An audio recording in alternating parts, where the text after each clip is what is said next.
a la joie donc d'accueillir le Père Jean-Louis Gazzaniga, voilà, vicaire général. Et c'est une joie et en même temps, on sait, enfin je sais, mais vous vous en doutez, tout le travail qui est le sien, et donc de prendre du temps avec nous comme ça ce matin, vraiment Jean-Louis, on apprécie que tu sois rendu disponible pour le parcours Croire, voilà, pour la finale du parcours Croire. Évidemment, on excuse, mais vous le savez, en tant que curé, il y a pas mal de choses, le Père Cyril Gelé, qui aurait bien voulu être avec nous pour la clôture, mais voilà, il y a des choses dans sa paroisse. Je ne sais pas qui est absent, mais on les excuse aussi. Alors Stéphane va venir nous rejoindre pour la messe, mais il a un lumbago qui le cloue, il m'a téléphoné hier, donc, mais voilà, il ne peut pas rester assis, et il viendra quand même, il va essayer, je lui dis écoute, prends soin de toi d'abord, mais normalement il devrait nous rejoindre pour la célébration de l'Eucharistie et pour le repas. Voilà. Bon, on fera quelques annonces après. Prenez des notes, voilà, parce que là on n'aura peut-être pas de topo, mais ça en vaudra la peine. Oui, ça je ne me fais aucun souci. Et vous avez sur vos tables déjà des petits flyers. Dominique vous en donnera et vous dira un petit mot sur la journée du 21 mai également. Voilà. On va commencer la séance. On va fermer la porte. Ça, ce sera après, je pense, la projection. Oui.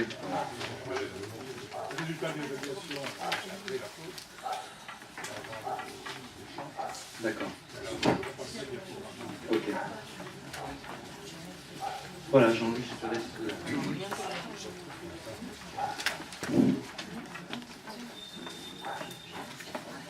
Bonjour à tous. Je ne connais pas tout le monde, mais j'en connais quand même un certain nombre. On vous l'a dit, ceux qui ne me connaissent pas, donc c'est Jean-Louis Gazzaniga, je suis pour le moment vicaire général, après avoir été curé à Grasse pendant 8 ans, et vicaire au Vœu pendant 4 ans. Voilà. Alors, comme va devenir une habitude, j'imagine, puisqu'à 2 ans, je suis participé à la fin du parcours 3, donc il faut que je m'attende en 2018 à vous dire. Non, mais il y aura plus de parcours Croire puisqu'on a lancé le parcours Histoire de l'Église. Ah. On te verra plus souvent. Tant pis. Voilà. Moi, je travaille. Alors, voilà, chaque année, ça fait la deuxième fois, on essaye de trouver un thème. Bon, cette année, j'ai pensé, vous n'allez pas être très surpris, que le thème, c'était le thème de notre année. Le pape nous a invités l'année dernière à parler de la miséricorde. Je pense qu'on n'en aura pas fini de parler de la miséricorde. Donc si je vous dis quelques mots pendant 3 quarts d'heure à peu près sur la miséricorde, vous ne serez pas ni étonné, ni surpris. Je vous apprendrai peut-être rien, mais je vous rappellerai peut-être certaines petites choses sur ce qu'est la miséricorde, comment on peut vivre la miséricorde. Alors, pour ce faire, je me suis servi, bien sûr, de la lettre d'indiction du pape, qui est un très beau texte, hein, que je pense que tout le monde a lu, c'est pas très très long, hein, je pense que tout le monde l'a lu. Ce que peut-être vous avez oublié, comme moi d'ailleurs, mais je l'ai relu, donc je l'ai un peu poussé à l'esprit, c'est qu'il y a 35 ans, le pape Jean-Paul II avait publié une encyclique, c'était la deuxième, hein, il en a publié beaucoup après, mais c'était la deuxième, en novembre 1980, sur le Dieu de miséricorde. Voilà, Dieu est riche en miséricorde. Voilà, c'est intéressant de faire un peu un parallèle, 35 ans après, entre le texte du pape Jean-Paul II, la lettre d'indiction du pape François, et un certain nombre d'ouvrages qui sont sortis sur la miséricorde, soit des ouvrages de fond, je pense au cardinal Casper par exemple, ou des petits ouvrages à la portée de tous, c'est-à-dire aussi bien de vous et moi, sur les psaumes de la miséricorde, les œuvres de la miséricorde, etc. Des petits livrets qui sont très bien faits et qui non seulement peuvent nous aider à comprendre ce qu'est la miséricorde, mais je pense par exemple à celui sur les paraboles de la miséricorde ou sur les psaumes de la miséricorde, qui peuvent être des livres de prière. On peut très bien lire, les prendre, les parcourir, et ça peut être vraiment des ouvrages de prière et de méditation.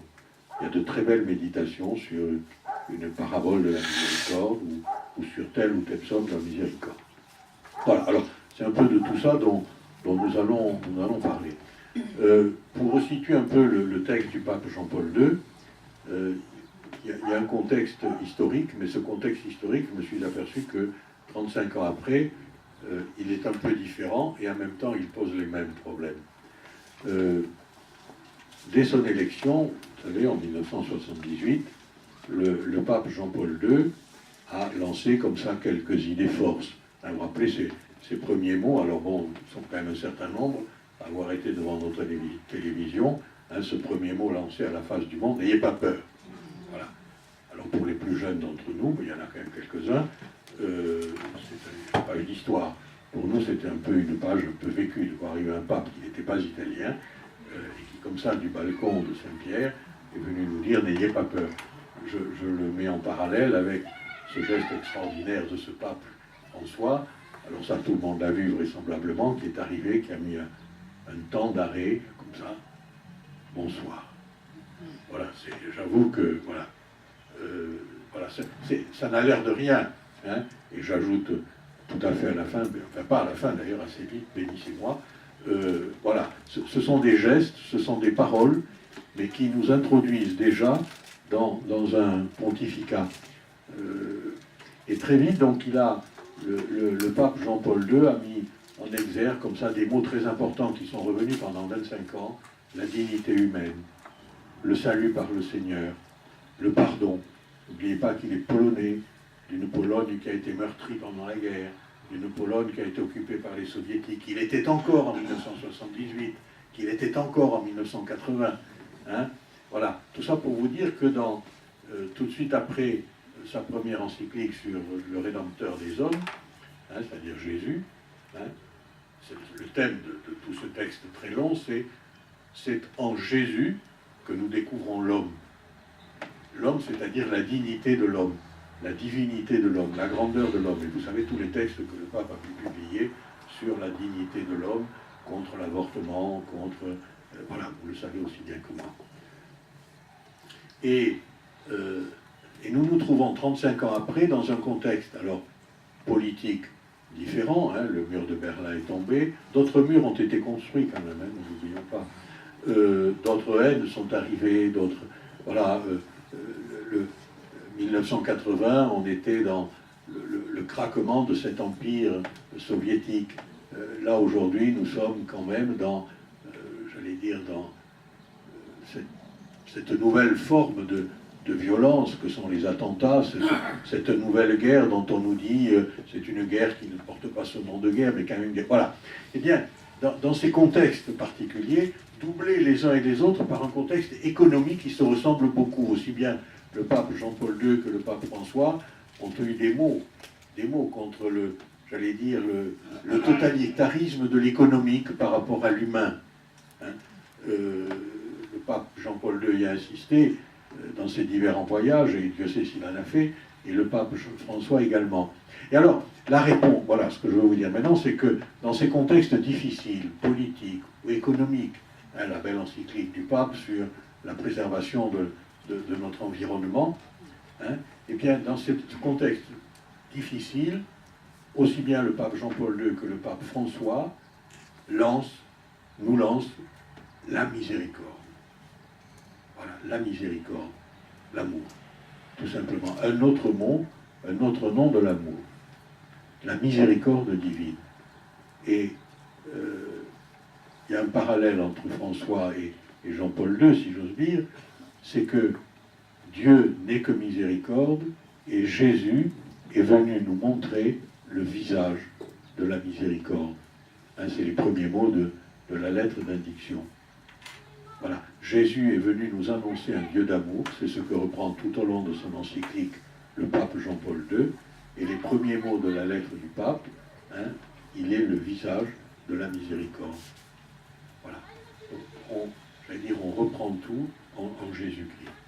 Alors, quelques mots sur cette miséricorde divine. Tout ça, vous le savez, hein. Vous l'avez vu, vous l'avez entendu. Alors, la miséricorde, qu'est-ce qu'on peut dire? On peut dire d'abord qu'elle est inscrite dans toute l'histoire du peuple d'Israël. Et l'Évangile est la continuation de cette histoire. Voilà. Dieu est riche en miséricorde, c'est dans le Nouveau Testament, et cette miséricorde se déploie tout au long de l'Ancien Testament. Pour résumer en quelques mots, alors un exégète peut-être n'y trouverait pas son grain, mais peu importe, je ne suis pas exégète, vous non plus. Mais si vous voulez en quelques mots résumer toute l'alliance, qu'est-ce que c'est l'alliance?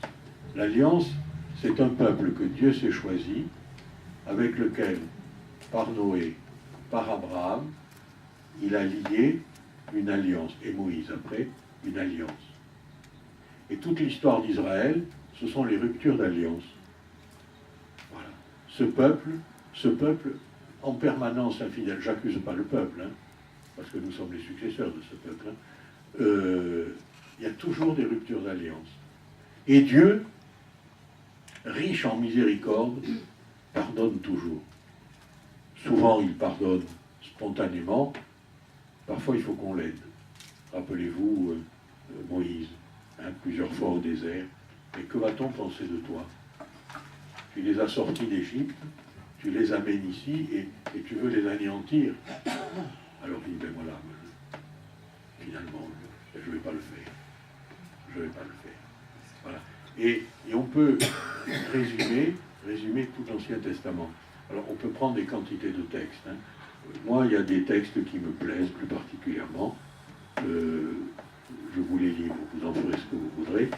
Mais si vous avez envie de voir deux textes sur l'immense amour de Dieu, il y en a beaucoup, hein, il y en a beaucoup dans certains, mais moi il y en a deux qui me plaisent particulièrement, que je lis de temps en temps.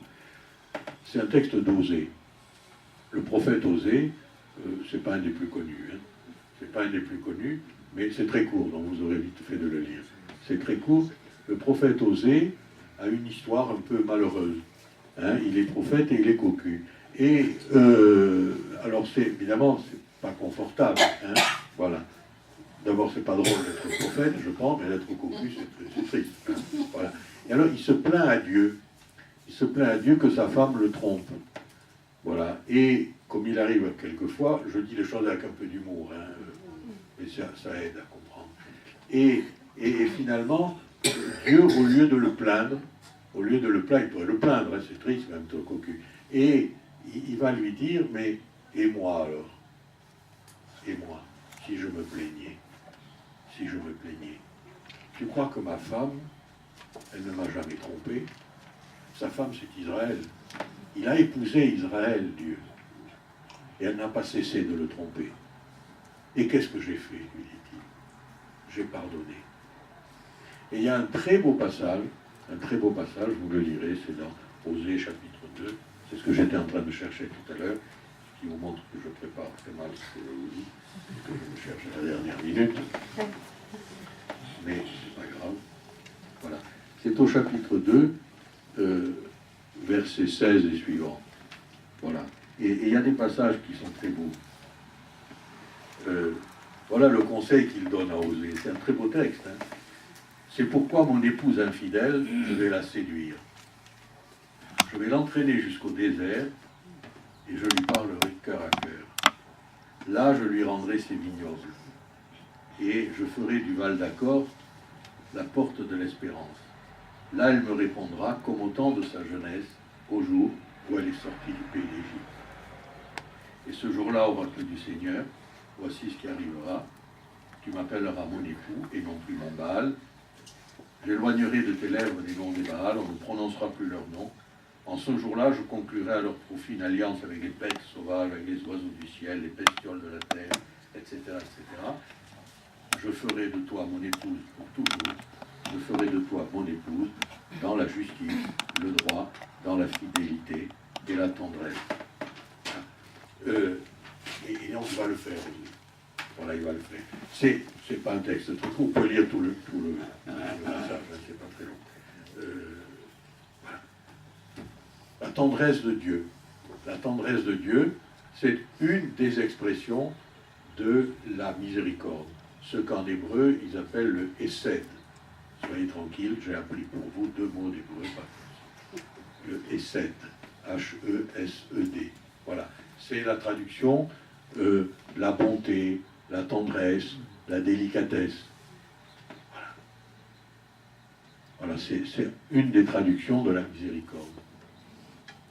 Et il y a un autre passage qui reprend un peu ça, en résumé, c'est un passage qui est un peu plus long du livre d'Ézéchiel, hein, c'est le chapitre 16, où Ézéchiel, vous savez, c'est un prophète du retour d'exil, hein, voilà, c'est un prophète du retour d'exil. Vous savez, c'est ce passage, alors non, c'est pas celui-là que je vais vous lire, mais c'est ce prophète qui montre que Dieu va tout pardonner, mais c'est Ézéchiel qui dit « Je te donnerai un cœur de chair, alors que tu avais un cœur de pierre. » Voilà. Et alors, je croyais l'avoir mis, la référence. Non, ça fait rien. Mais je vais le trouver. Voilà. Ézéchiel, c'est le chapitre 16. Vous savez, c'est ce très beau chapitre où Ézéchiel refait toute l'histoire d'Israël. Alors, je ne vais pas vous le lire en entier, mais c'est chapitre 16. Voilà. Le nombre de fois, verset 1 et suivant. Donc, le nombre de fois où Israël a trahi. Là, ils ont même trouvé un titre, ça s'appelle « Les amours coupables de Jérusalem ». La parole du Seigneur me fut adressée, fils d'homme, fais connaître à Jérusalem ses abominations. Tu diras ainsi par le Seigneur Dieu à Jérusalem, par tes origines et ta naissance, tu es du pays de Canaan.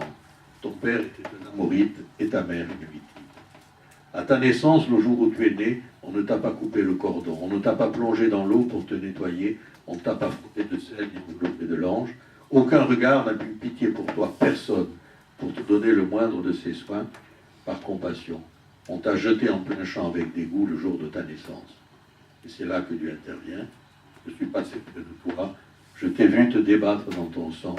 Quand tu étais en ton sang, je t'ai dit, je veux que tu vives. J'ai fait croître comme l'herbe des champs. Tu as poussé, tu as grandi, tu es venu une femme, ta poitrine s'est formée, ta chevelure s'est développée, tu étais complètement nu, je suis pas, etc., etc. Voilà, Dieu de miséricorde, voilà, et après, bon, il raconte comment Jérusalem l'a trahi et comment il est revenu systématiquement. Voilà, 2 textes qui nous donnent une petite idée de ce signe de la miséricorde de Dieu qui parcourt tout l'Ancien Testament. Il y a une deuxième définition, en tout cas un deuxième mot, hein, un deuxième mot pour parler de la miséricorde de Dieu, c'est un mot, je ne le retrouve plus, mais je vais, voilà, qui est Raham ou Rahim. Alors R-A-H-A-M ou R-A, mettez H et I-M. Le H se prononce un peu comme un R. Hein, voilà. Bon, vous en savez autant que moi là. Et alors ça, c'est une autre définition, c'est l'amour maternel. La miséricorde conçue comme l'amour maternel. Alors c'est très important de savoir les deux, car la miséricorde est à la fois tendresse, pitié, amour, bonté, etc. Et la miséricorde, c'est également les entrailles d'une mère. Voilà, Ram, c'est un peu ça. Les entrailles d'une mère. Dieu est pour nous un père et une mère. Et alors, ça va un tout petit peu plus loin, et ça nous donne aussi l'importance de ce que peut être la miséricorde. Les entrailles d'une mère, c'est le lieu de la vie. Donc la miséricorde nous dit quand même quelque chose de la vie. Voilà. Nous sommes sortis des entrailles de Dieu. Rappelez-vous dans le prophète Isaïe, hein, est-ce qu'une mère peut oublier son enfant? Voilà. Cette mère, c'est Dieu lui-même. Hein, est-ce qu'une mère peut oublier ses enfants? Alors père, mère, peu importe. Hein, voilà. Chez les Hébreux, les sentiments sont dans les entrailles. Nous, c'est le cœur.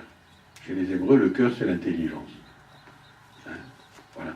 Donc là, on est vraiment au centre de cette notion de miséricorde telle qu'elle nous est héritée de l'Ancien Testament. Voilà. On peut retenir ça, c'est pas la peine de s'encombrer le cerveau. Si vous avez envie de développer, vous pouvez. Mais voilà, on peut comprendre, voilà, ces éléments essentiels de la miséricorde. Dieu, voilà, nous aime tellement qu'il est prêt à tout pardonner, comme il a pardonné à toutes les infidélités du peuple d'Israël, et comment il a aussi, indépendamment de ce pardon, j'allais dire, eu à l'égard d'Israël un cœur, des entrailles de mère. Voilà, se souvenir de ça. Une mère peut-elle oublier son enfant? Voilà, c'est arrivé, c'est plusieurs fois dans la Bible. Voilà, le péché. Alors après, vous avez des textes aussi qui sont intéressants. Hein. Par exemple, vous avez David, hein, dans le 2e livre de Samuel. David vient de commettre un gros péché. Hein. Il n'est pas cocu, lui il a fait cocu. Et il a fait pire puisqu'il a fait tuer le mari. Hein, voilà. Et il faut que le prophète vienne lui faire prendre conscience qu'il a commis un grand péché. Il s'en aperçoit parce que il veut le tuer. Vous savez qu'il lui raconte cette histoire. Il y avait un homme qui n'avait qu'une petite agnelle, il avait tous ses soins, elle était tellement gentille qu'il couchait avec elle, etc. Et puis un autre est venu, il la lui a prise pour la manger, etc. Et David, tout d'un coup, lui dit, mais celui-là, mais il faut le tuer, on va le... Et le prophète, n'est-ce pas, Nathan, lui dit, c'est toi. Alors là, évidemment, il ne pense plus à ça, mais voilà. Et alors, donc, il demande pardon à Dieu, et Dieu va lui pardonner. Hein, voilà. Bon, rappelez-vous, vous pouvez lire tout Jonas aussi, hein, tous les livres de Jonas. Rappelez-vous, Ninive, hein, Ninive, la grande cité, hein, donc on fait des tas de cochonneries là aussi, et donc Dieu va raser, mais finalement, il envoie Jonas pour lui dire, demandez pardon. Voilà, et Jonas ne veut pas y aller parce que Jonas connaît Dieu. Et si les gens demandent pardon, il va pas les condamner. Et je ne sais pas pourquoi Jonas veut condamner Ninive. On est souvent Jonas, si vous avez remarqué. Hein, voilà. Et donc c'est bien de lire le livre de Jonas. C'est pas très long non plus, c'est une très jolie histoire. Hein, voilà. Et du coup, il préfère s'en aller plutôt que d'aller. Et finalement, il revient, parce que bon, il est à peu près obéissant. Enfin, le bon Dieu fait ce qu'il faut quand même. Et il se passe ce qu'il se passe, en effet. C'est-à-dire que Jonas annonce un temps de conversion. Hein, un temps de conversion, c'est un autre mot important dans la miséricorde, un temps de conversion, et Ninive se convertit, y compris le roi, hein, qui se couvre de cendres, etc. Et donc Ninive ne sera pas rasée. Et Jonas râle. Il veut mourir. Voilà, bon. Voilà, donc vous voyez, on a, vous en avez des quantités, hein, voilà, tout un parcours qui nous livre quelque chose de la miséricorde de Dieu. Et Jésus est venu, j'allais dire, déployer cette miséricorde. Qu'est venu faire Jésus? L'évangile de Jean que nous lisons depuis quelques semaines nous y introduit, et l'évangile qu'on lira demain notamment. Jésus est venu accomplir l'œuvre de son Père. Il le dit plusieurs fois dans l'évangile de Jean, les œuvres que j'accomplis sont les œuvres de mon Père. Hein? Si vous ne me croyez pas, vous croyez au moins les œuvres. Je ne fais rien de moi-même, je le fais parce que, voilà, le Père me l'a dit.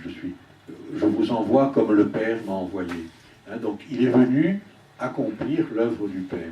Et l'œuvre du Père, c'est vous montrer l'œuvre d'amour. Tout ce que fait Jésus, il le fait par amour. Il rencontre les gens, il va vers les plus pauvres, il va vers les plus miséreux, les plus malades. Il arrive même, il va jusqu'à montrer que tout ce qui est rituel, tout ce qui est liturgique, finalement, on peut s'en accommoder. Mais ce dont on ne peut pas s'accommoder, hein, c'est l'amour. Voilà, on ne peut pas renoncer à aimer. On peut renoncer à toucher un lépreux parce que c'est interdit par la loi.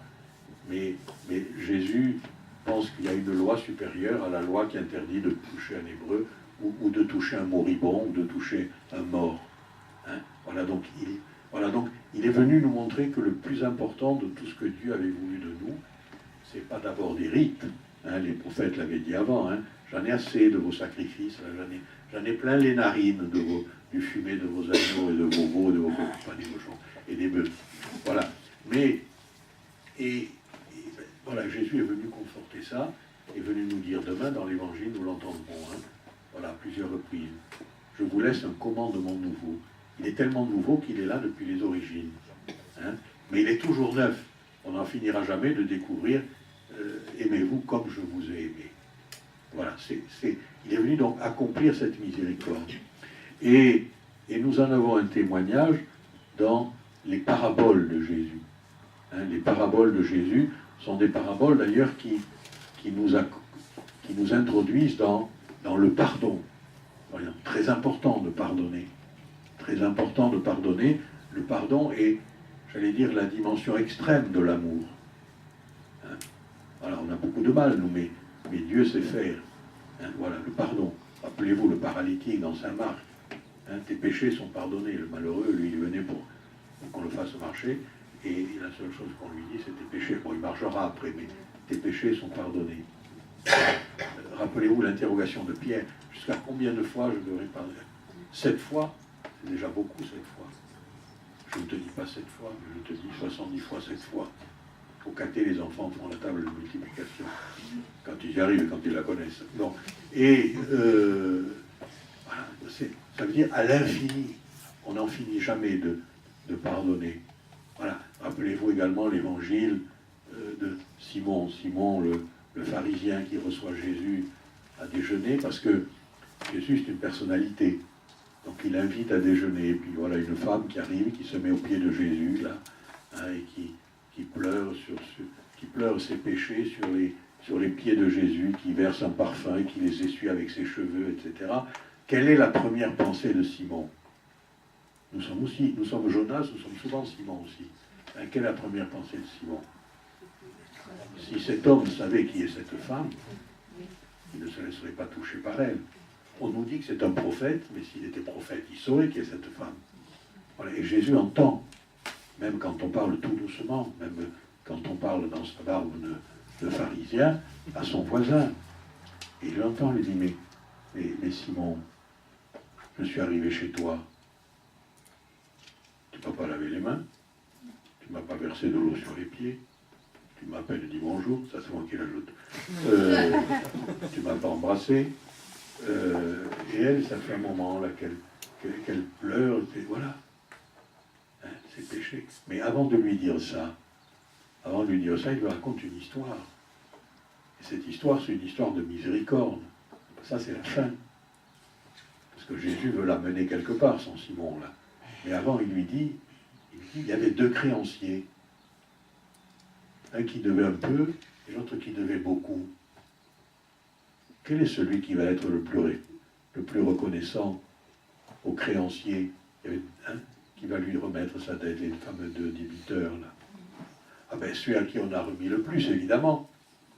Évidemment, si on vous prête 1 000 euros et l'autre 10 000 et que le créancier vous dit, ben, allez, vous en faites cadeau, 10 000 euros, quand même, ça pèse. Donc, on va dire, ben, il est gentil. Ah, ben, il dit, voilà, tu vois, cette femme, elle a fait tout ça. Et donc, du coup, Simon va être amené à dire, ben oui, c'est celui qui a marqué, celui à qui on a le plus pardonné. Mais voilà, cette femme, tu vois, voilà, mais tout lui sera pardonné parce qu'elle a manifesté un grand amour. Voilà. Et puis il y a, dans l'évangile de Luc, ces 3 paraboles qui sont des petits chefs-d'œuvre. C'est pour ça qu'on l'appelle l'évangile de la miséricorde. Hein, d'abord la brebis perdue. La brebis perdue, ceux qui sont allés au lot, s'ils en ont gardé le souvenir, la sœur qui nous a fait passer la porte sainte nous a fait un petit commentaire de la Bible et un petit commentaire de cette histoire de la brebis perdue. Vous savez, c'est un pasteur, il a 100 brebis et il y en a une qui s'égare. Et il laisse tout pour aller chercher celle qui est égarée et il la porte sur ses épaules et il la ramène au troupeau. Voilà. Et la sœur, avec beaucoup de bon sens, mais elle n'est pas la seule, elle a dit, c'est incohérent. C'est incohérent. un pasteur normal n'aurait pas abandonné dans le désert 99 brebis pour aller en chercher une. Il aurait dit, bon, ben, elle reviendra si elle veut, et si elle ne veut pas, tant pis. Je ne vais pas laisser les 99 qui risquent d'être bouffés par le loup, le chacal qui va arriver, les chacals à l'époque, dans le désert, ou des hyènes, hein, plutôt, voilà. Eh bien, la miséricorde de Dieu, elle va jusqu'à prendre ce risque extraordinaire d'en perdre 99, ou en tout cas quelques-unes, pour ramasser, pour aller chercher, et il prend du temps, et la mettre sur ses épaules. Voilà l'immensité de l'amour de Dieu. À la fois une bonté et une bonté de père. Le pasteur se faisant le père, finalement, de ses brebis. Et la conclusion, c'est la joie. Il n'y aura plus de joie dans le ciel pour un qui se convertit que pour 99 qui n'ont pas besoin de conversion. Je ne sais pas s'il en existe 99 qui n'ont pas besoin de conversion. Mais bon, l'histoire ne le dit pas. Voilà. Et après, il y a l'histoire de la drague. Vous savez, là, cette dame-là qui avait 10 dragues, c'est beaucoup la drague, hein, elle a des pièces d'argent. Et elle en perd une, elle cherche partout, elle fait le ménage, c'est au moins une bonne occasion de faire le ménage, et elle la retrouve. Et elle a aussi beaucoup de joie. Et puis le chef-d'œuvre des chefs-d'œuvre, le fils prodigue. Voilà. Alors vous savez, c'est un prêtre âgé qui m'avait donné ce conseil il y a déjà longtemps. Il m'avait dit ceci. Je vous le lis, vous allez voir parce que vous allez retrouver. Il m'avait dit, faites très attention. Quand tu relis des évangiles que tu crois connaître, ne saute pas un mot. Parce que tu découvriras toujours quelque chose à quoi tu n'avais pas fait attention. Le fils prodigue, on pourrait presque le réciter à l'envers. Tellement on l'a entendu, tellement on l'a lu, et tellement ça nous a fait plaisir. On est tellement content d'être le fils prodigue, hein, un peu moins le fils aîné, mais on est tellement content d'être le fils prodigue. On le connaît. Eh bien non, il faut aller très très très lentement. Je ne vais pas vous le relire, hein. Vous le relirez.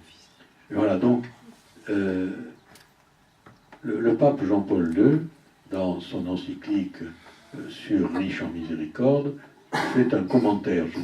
Si vous ne l'avez pas, l'encyclique Dives in Misericordia, essayez de vous la procurer par là quelque part, il y a un très beau commentaire de cet évangile du fils prodigue. Et il insiste sur deux choses, parce que, bon, souvent on parle du fils qui est parti, etc. Il insiste sur deux choses. La première, c'est la dignité. C'est un mot qui préoccupe beaucoup le pape. Hein. C'est un de ses mots favoris. La dignité de l'homme, la dignité de la personne. Le fils a perdu sa dignité d'enfant et le père lui rend sa dignité de fils. C'est très... Il insiste beaucoup sur... On peut insister sur autre chose, mais j'ai beaucoup aimé le fait qu'il insiste là-dessus. Ce père, alors bien sûr, un père là aussi qui court, qui aime, etc. Mais voilà, ce garçon, il est parti avec du matériel, des sous. Bon, il va faire l'andouille, il dépense ses sous. Et à un moment donné, quand il n'a plus rien, il rentre en lui-même. Mais qu'est-ce qu'il regrette? D'abord, les sous. Les sous. Il y a des ouvriers chez mon père qui mangent, et moi, je n'ai même pas les caroubes à me mettre, voilà. On les donne aux cochons, on ne les donne même pas à moi. Voilà. Donc, et il va falloir qu'il fasse un effort. Quelque chose se travaille dans son cœur pour qu'enfin, il commence à dire, dans sa prière qu'il révise dans sa tête, « Père, je ne suis plus digne d'être appelé ton fils. Traite-moi comme l'un de tes serviteurs. » Et le pape Jean-Paul II explique que là, on est au tournant de l'évangile, là. De ce passage de l'évangile, on est au tournant. Là, il réalise qu'il n'est plus le fils, qu'il a perdu quelque chose de plus important que les sous. Voilà. Dans notre contrition, dans nos confessions, dans nos actes de réconciliation avec Dieu, voilà, à un moment donné, on a perdu quelque chose. On a perdu quelque chose. Et que va faire le père? Le père qui court pour aller le voir, hein, eh bien, là j'ouvre une parenthèse, c'est moi qui le dis, peut-être que ce n'est pas une bonne interprétation, je vous la livre comme je la livre. quand je fais le parallèle avec le pasteur et le père, je dis que finalement, les deux, ils prennent le risque, de perdre leur qualité de pasteur et de père pour aller chercher. Le pasteur, il court le risque de perdre ses brebis, et lui, ce père, je trouve qu'en courant, parce qu'un père, ça court pas. Un père, ça court pas. Un père, ça attend. Un père normal. Il attend. Il attend. Une maman, ça court. Ça être inquiète. Elle est fabriquée comme ça. Mais un papa, ça court pas. Qui vienne, ton fils, il va m'entendre. Ça, c'est une parole de papa. Voilà. Eh bien, et pourtant, il va courir. Bon, bref, je ferme ma parenthèse. Peut-être que c'est pas bien ce que je vous dis, mais ça fait rien. Ça me plaît. Et il court, et l'autre n'a pas le temps de parler, et immédiatement, il lui rend sa dignité de fils. Il lui pardonne rien. Il lui dit pas, c'est pas bien. Il lui dit pas, tu n'aurais pas dû le faire. Je t'avais prévenu. Je te l'avais dit. Ça, c'est mon dialogue à nous, ça. Hein. Je n'invente rien. Hein? Non, non.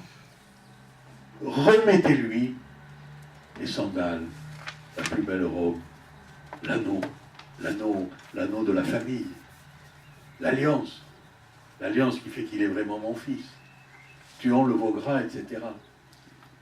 Voilà. Là aussi, ça nous aide à comprendre ce que c'est que la confession.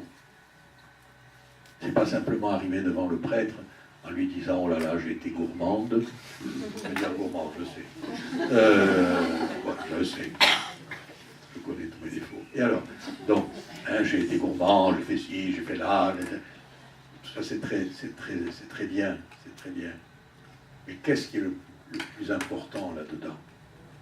Il y a quelque chose en moi, dans ma relation au bon Dieu, que j'ai un peu altéré.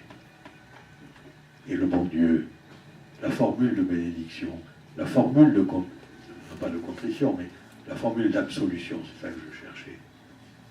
Elle n'est pas dans ne recommence plus, ne le fais plus.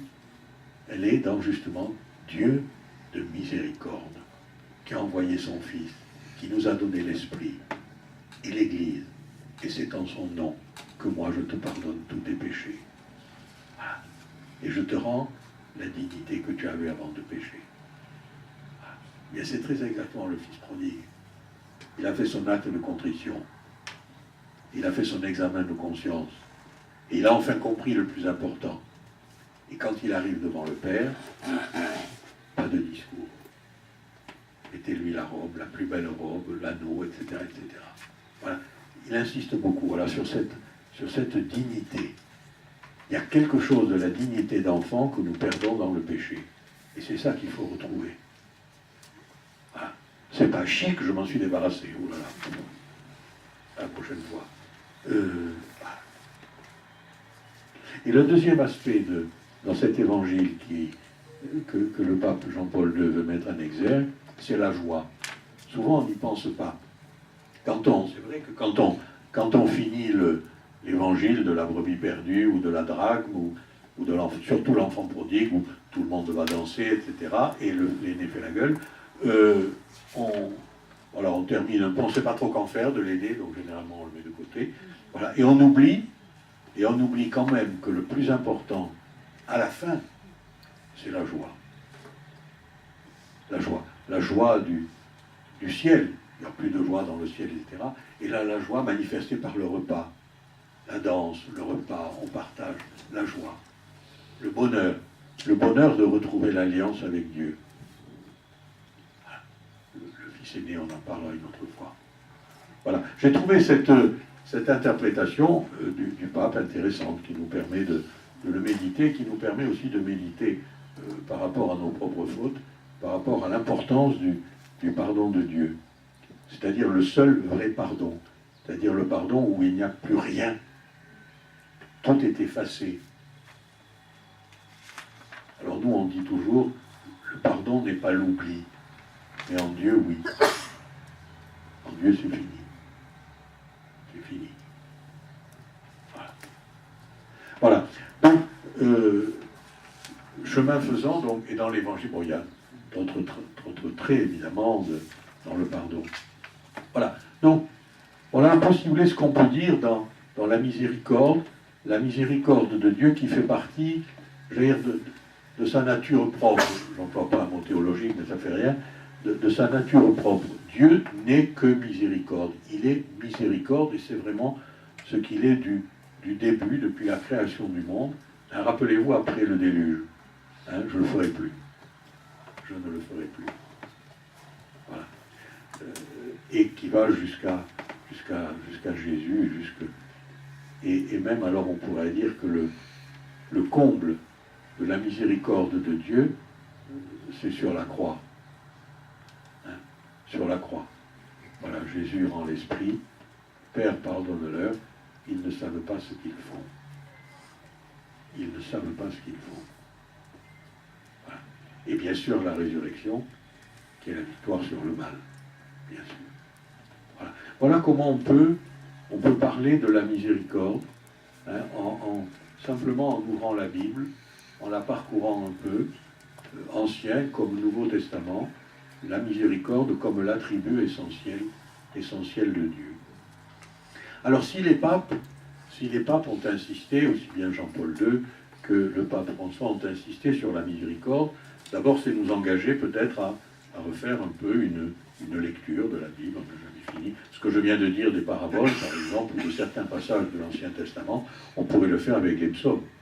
Hein. Il y a aussi des psaumes de la miséricorde qui manifestent le pardon de Dieu et l'amour de Dieu. J'en citerai qu'un parce qu'on le connaît souvent, notamment au Brésil, on le récite tous les vendredis matins, c'est le psaume 50. Hein, voilà. Pierre, j'ai péché devant toi, etc. Je ne suis que péché depuis ma naissance, etc., etc. Mais quand tu m'auras pardonné, alors là aussi il y a la joie, etc. Hein, c'est même moi qui aurai l'annoncer aux autres. Voilà. Quand je serai pardonné, je dirai même l'annoncer aux autres, cette joie. Voilà. Donc peut-être c'est une invitation déjà à approfondir nous-mêmes la parole de Dieu, à approfondir les Écritures, à approfondir notre foi dans un Dieu qui est miséricorde. Mais avec le pape François, il y a un élément supplémentaire et qui est dans l'indiction, alors que le pape Jean-Paul II y insiste relativement peu. Il y a un autre aspect que je voudrais souligner, mais sans être trop long quand même. Oui, quand même. Je vais aller plus vite. Un autre aspect qui est plus... C'est, et le pape dans l'indiction le dit, la miséricorde ne doit pas rester un concept abstrait. Voilà. C'est-à-dire que la miséricorde, ça se vit de la même façon que Dieu le Père a vécu cette miséricorde et qu'il est miséricorde et que Jésus ait montré ce visage de la miséricorde. Hein, à notre tour, la miséricorde est bonne dans nos vies. D'abord pour prendre conscience que Dieu nous aime, pour prendre conscience que nous sommes aimés de Dieu, parce que c'est pas exactement la même chose. On peut savoir que Dieu nous aime. Le bon Dieu, voilà, il est bon. Voilà. Prendre conscience aussi que nous sommes aimés de Dieu. C'est toujours plus difficile. Les psychologues, dont je ne suis pas, vous disent toujours que dans la relation amoureuse, c'est plus facile de savoir qu'on aime quelqu'un que de se savoir aimé par quelqu'un. Sûrement. Eh bien, c'est pareil avec le bon Dieu.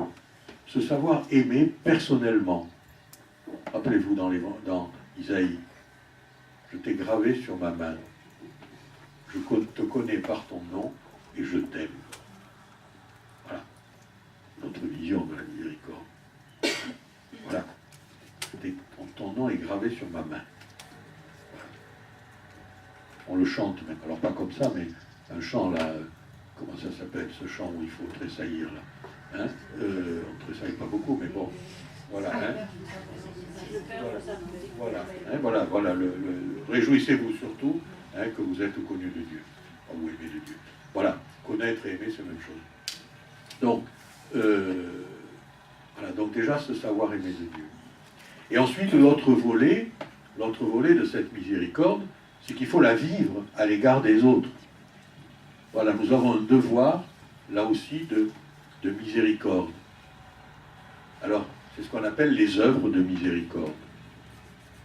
Alors, il y a les œuvres de miséricorde que l'on appelle corporelles, Hein, alors là, il faut reprendre le chapitre 25 de Saint Matthieu, hein, ce très long chapitre qui nous parle de la fin des temps, hein, ce qu'on appelle le jugement dernier. Le jugement dernier. Vous savez, ce bel évangile où le maître, là, le roi, il a mis d'un côté les chèvres, de l'autre côté les brebis, hein, l'un à droite, l'autre à gauche, voilà, et il leur parle. Il leur parle, voilà. J'avais faim, vous m'avez donné à manger. J'avais soif, vous m'avez donné à boire. J'étais nu, vous m'avez habillé. J'étais malade, en prison, etc. Vous êtes venus me visiter. Voilà. Alors, tout étonné, les brebis qui parlent, bizarre, et tout étonné, les brebis parlantes vont lui dire, mais quand est-ce que nous t'avons vu manger, etc. Hein, voilà. Parce que c'est sûr que si on avait vu arriver Jésus, on se serait levés tous et on l'aurait servi à table. On se serait même bousculés pour être les premiers à le servir à table. Hein? Il y aurait du piétinement là. Hein? Voilà. Et alors il a cette réponse extraordinaire, ce maître. Oui, chaque fois que vous l'avez fait, aux plus petits qui sont les miens, hein, c'est à moi que vous l'avez fait. Voilà que ce Dieu plein de miséricorde s'identifie aux plus faibles d'entre nous, aux plus misérables d'entre nous. Alors ça nous renvoie, vous savez, à cette belle histoire de Saint-Martin. Hein, cette belle histoire de Saint-Martin. Hein, vous savez, ce soldat romain, hein, son roi, voilà, qui se trouve à bien. Hein, et là, il voit un pauvre qui a froid et il lui donne la moitié de son manteau. Alors pas d'explication sur la moitié du manteau, on s'en fout. Mais, et dans la nuit, il rêve et il voit Jésus recouvert de son manteau. Voilà, j'étais nu et vous m'avez habillé. Voilà, ça c'est ce qu'on appelle les œuvres de miséricorde. Alors, on fait comme on peut, chacun fait ce qu'il peut, mais voilà, j'avais faim, vous m'avez donné à manger. C'est vrai que dans ce temps un peu particulier où nous sommes assaillis par des demandes de tous côtés, les œuvres de bienfaisance énormes qui sont là, l'arrivée des migrants, etc. Vous savez, le service des migrants dans notre diocèse et sur les charbons, là, depuis un certain nombre de semaines et de mois. Voilà, alors, voilà, indépendamment de toute notion économique, politique, etc., entendons cette parole. Voilà, j'étais nu, vous m'avez habillé, j'avais faim, vous m'avez donné à manger. Voilà. Hein, voilà, cet ordre que Jésus donne à ses disciples au moment de la multiplication des pains, donnez-leur vous-même à manger. Voilà, il faut l'entendre. Je ne dis pas qu'on peut le réaliser, je ne dis pas qu'on le réalise tous les jours, je ne dis pas qu'on peut tout faire, il faut aussi avoir de la raison, c'est évident, hein, mais de temps en temps, il faut savoir un peu ouvrir son cœur. Et l'ouvrir, non pas dans le cadre d'une association de bienfaisance dont tout le monde est capable, mais nous avons une raison particulière qu'il faut toujours avoir au fond du cœur, c'est que Jésus s'est identifié aux plus malheureux. Voilà. Je vous raconte une petite histoire. Ça aide à vivre. C'est des religieuses qui m'ont raconté. Pas des chrétiens. Mais voilà. Dans une communauté religieuse, il y a deux sœurs, une jeune et une plus âgée, c'est une histoire vraie, paraît-il, hein, je la prends comme vraie, qui vont faire des courses. Bon. Et sur le chemin, elles rencontrent un type qui était pas très bien habillé, quoi. On va pas dire un clochard, c'est un mot qui a disparu du vocabulaire. Mais on dirait un SDF aujourd'hui, bon. Et qui leur dit, voilà, il y a une communauté de religieuses qui reçoivent un peu des gens, et la plus jeune dit, non, on ne connaît pas. Bon. Et la plus âgée lui dit, et si c'était Jésus? Alors la plus jeune se met à courir, le rattrape, et lui dit, écoutez, j'ai pas bien compris ce que vous m'avez dit, et ça fait un raconte une salade, c'est pas très loin, je vais vous y accompagner. Et elle l'accompagne. Il n'était pas SDF du tout, le type. Il avait même une très bonne situation. Il était vigneron dans le Bordelais, et tous les ans, les mêmes sœurs reçoivent un carton de vin de Bordeaux. Voilà, alors méfiez-vous, si vous voulez du vin de Bordeaux, soyez gentils avec les Bordelais, avec les SDF, qui sont tous pratiquement des vignerons du Bordelais. Voilà. Donc il faut entendre ça. Alors voilà, les œuvres de miséricorde, il y en a une de plus, hein, il y en a une de plus qui n'est pas dans l'évangile de Saint Matthieu, mais qui nous vient de la tradition de Tobie, c'est ensevelir les morts. Hein, voilà. Ce qui vous explique que dans l'histoire, il y a eu pas mal de confréries dont la vocation, le charisme premier était d'ensevelir les morts. Et puis il y a de l'autre côté ce qu'on appelle les œuvres spirituelles. Hein, les œuvres spirituelles, souvent on n'y pense pas, on y pense quelquefois, mais on n'y pense pas toujours. Voilà, alors les œuvres spirituelles, j'allais dire, elles sont de... Bon, il y en a 4 ou 5, mais on peut les classer. Il y en a une qui est très importante, qui est de l'ordre de la prière.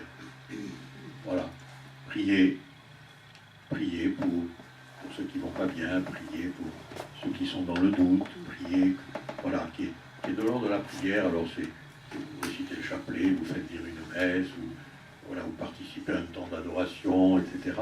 Voilà, prier parce que Dieu attend d'être sollicité. Hein. Frappez, on vous ouvrira. Voilà, celui qui cherche, il trouve, et celui à qui frappe à la porte, on lui ouvrira. Hein. Voilà. Donc je pense alors on le fait, mais peut-être pas toujours. Voilà. Toujours, c'est pas vieux, c'est samedi dernier, je prêchais dans une église, il y avait des dames d'un certain âge, beaucoup, en grande majorité. Voilà. C'est comme ça, je ne dis pas rien. Et c'était le dimanche des vocations. Alors évidemment, je n'allais pas leur dire, allez taper à la porte du séminaire. D'abord parce que vous êtes des dames, et deuxièmement, vous avez passé l'âge. Hein, voilà. Donc, j'ai dit, vous pouvez prier. Vous pouvez prier pour... Ah, ça marche plus. Ça veut dire, il faut que je m'arrête.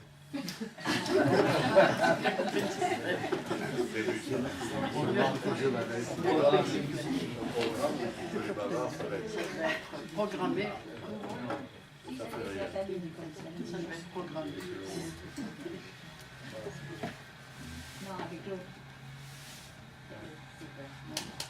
C'était pour... Mais ça fait rien, je vais parler.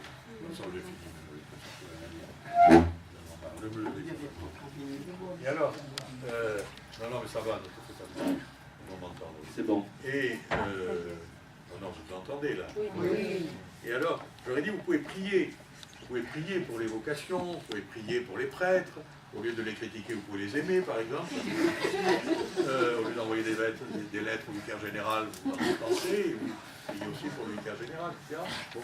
Et puis, je leur ai dit, il n'y a pas beaucoup de séminarisme. Il y a une prière à laquelle vous ne pensez jamais. Alors, je vous la livre, parce qu'il faut que vous y pensiez. Je vous l'ai déjà dit. Je vous l'ai dit au lot, je vous l'ai dit. Mais effectivement, je n'étais pas aujourd'hui. Priez pour le séminariste que vous ne connaissez pas, qui aujourd'hui est dans le cœur de Dieu, sur le séminaire de Nice. Voilà. Vous ne savez pas comment il s'appelle, vous ne savez pas à quoi il ressemble, mais il est sûrement dans le cœur de Dieu. Il y en a un. Alors, c'est à désespérer. Il y en a un dans le cœur de Dieu qui s'appelle je ne sais pas comment, qui est fabriqué je ne sais pas comment. Voilà. Et vous priez pour celui-là. Vous ne savez pas qui c'est, Dieu le sait.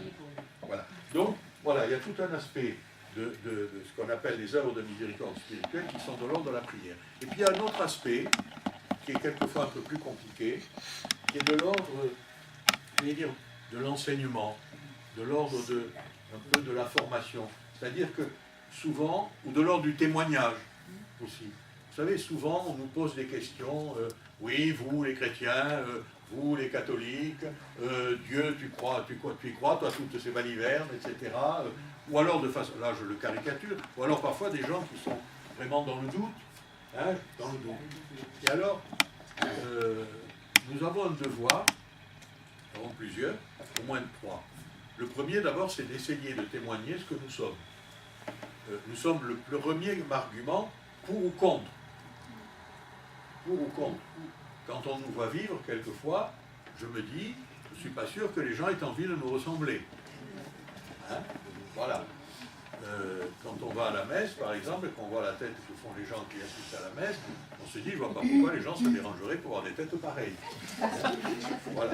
Donc, voilà. Non, mais je le dis moi aussi, hein, mais je suis le... Voilà, nous sommes le premier témoignage. Hein? On nous le renvoie d'ailleurs à la figure. Hein? Vous avez des exemples, je ne vous en donne pas. Voilà, donc on a déjà un devoir de témoignage. On a aussi un devoir de vérité. un devoir de vérité. C'est-à-dire que quand quelqu'un nous pose une question, on ne peut pas tergiverser. La vérité, c'est la vérité. Le mal, c'est le mal. Le bien, c'est le bien. Après, l'amour de Dieu, c'est très important. Mais vous ne pouvez pas dire à quelqu'un, non mais c'est pas grave, ça va passer. Si c'est grave, il faut le dire. Voilà. Et on aide les gens. Et on éclaire les gens. Hein? Il ne s'agit pas de les condamner, il ne s'agit pas de les juger, mais il s'agit de leur dire de temps en temps la vérité face à certaines situations. Voilà. Le mal ne peut jamais être un bien. Hein? Voilà. Et le bien ne sera jamais mal. Voilà. Donc on a un devoir de vérité. Et le troisième, qui me paraît très important, c'est que nous n'avons pas...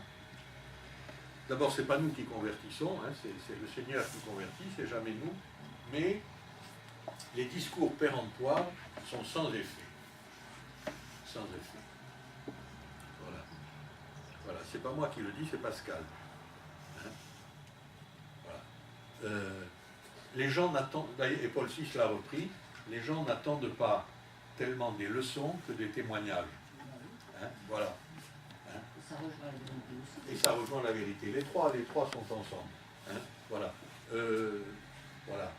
Moi, je me méfie beaucoup des donneurs de leçons. C'est très, très fatigant. C'est très, très fatigant. Voilà. Je ne vous donne pas d'exemple parce que je ne serai pas bon. Voilà. Vous ne devineriez tout de suite. Alors donc, je vais rester caché. Voilà. Bon, ça va, ça a assez duré. Voilà. Vous n'avez rien appris, sauf peut-être des textes pas que vous ne connaissiez pas, mais vous n'aviez pas l'habitude d'aller, peut-être Osée ou ce chapitre 16 d'Ézéchiel. Voilà. Si vous avez des questions, on a peut-être 5 minutes pour les questions, mais peut-être pas. J'ai été long. Hein. Ça fait rien. Il ne faut pas me dire.